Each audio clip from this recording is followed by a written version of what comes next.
A brilliant career best 100 for Matt Machin ensured that there is all to play for after 3 days of the LV County Championship match between Somerset and Sussex in Taunton, the visitors fighting back magnificently on day 3.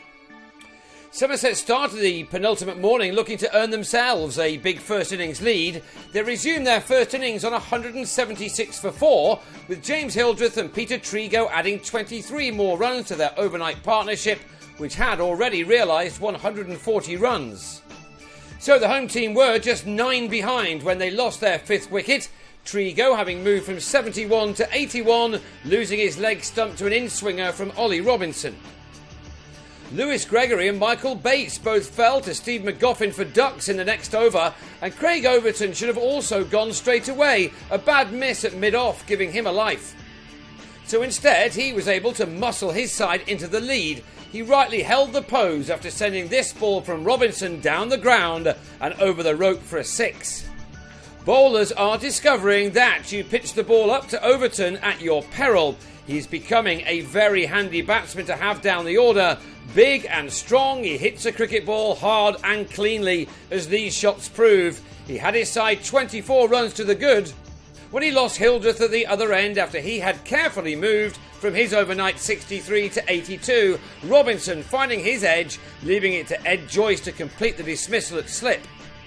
Another brilliant strike from Overton, this time off Steve McGoffin, kept the Somerset innings going, the 6 coming in spite of every fielder bar the keeper being positioned on the boundary. Then Abdur Rahman brought up the 250 for the home team. And after he was out for 11, Overton got to the 6th half-century of his rapidly developing career off only 39 balls, from which he struck 5 fours and those 2 gorgeous 6s. The 21-year-old is not a man to think too much about defensive technique when he has his pads on. He ended on 53 when Somerset were dismissed for 274, Alfonso Thomas the last man to fall as he was stumped off Luke Wells for 4. So the home team had a first innings lead of 66. Not bad, but not as many as they would have hoped for at the start of the day. But when Thomas had Wells held in the slips, only 28 of those runs had been knocked off. But it was now time for this game to turn in the visitors' favour as Machin joined Joyce. There had not been a lot of success against a new ball so far in this encounter, but these 2 batsmen did really well, not only to keep their wickets intact, but also in scoring their runs at a pretty good rate, which soon had Sussex back ahead with just the 1 man out.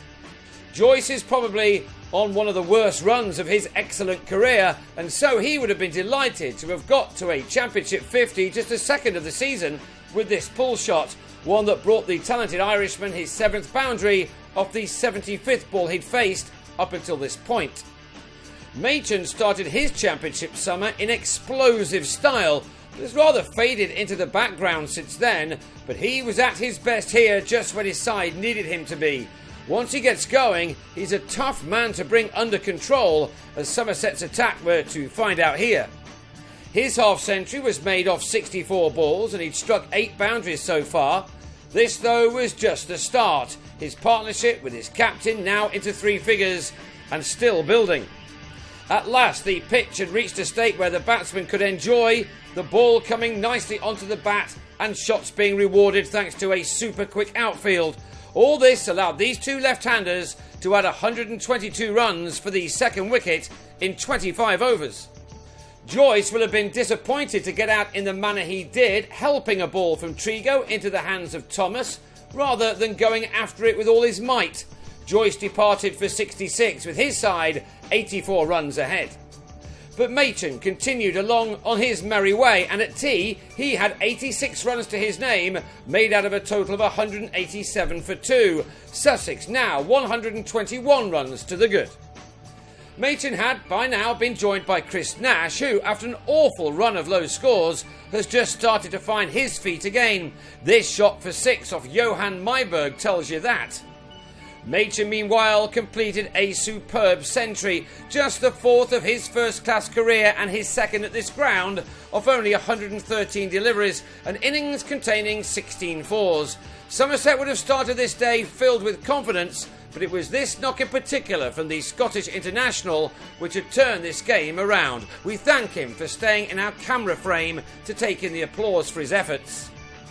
Sensing the change in fortunes now, these two batsmen really kicked on towards the end of the day. Nash backing up his 100 in Birmingham last week with a 50 here of 58 balls. He getting to his mark with his 5th 4 to go with that one maximum.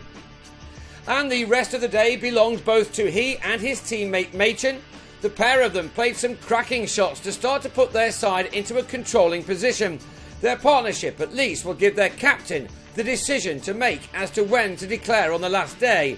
Although given the fact that twice scores of more than 400 have been chased down at this ground this year, that decision is not going to be an easy one by any means. By the end of this day, Machen had passed his previous best score of 135, made off 100 balls against Worcestershire earlier on this season. He will go again on the last morning on 137, made out of his side's 311 for 2, which has them 245 runs ahead. Sussex can now have a dash on the last day before setting a target, and that will give Nash a chance to make it 2 tons in a row. He'll resume his knock on 76, made in a partnership of 161 so far with Machen.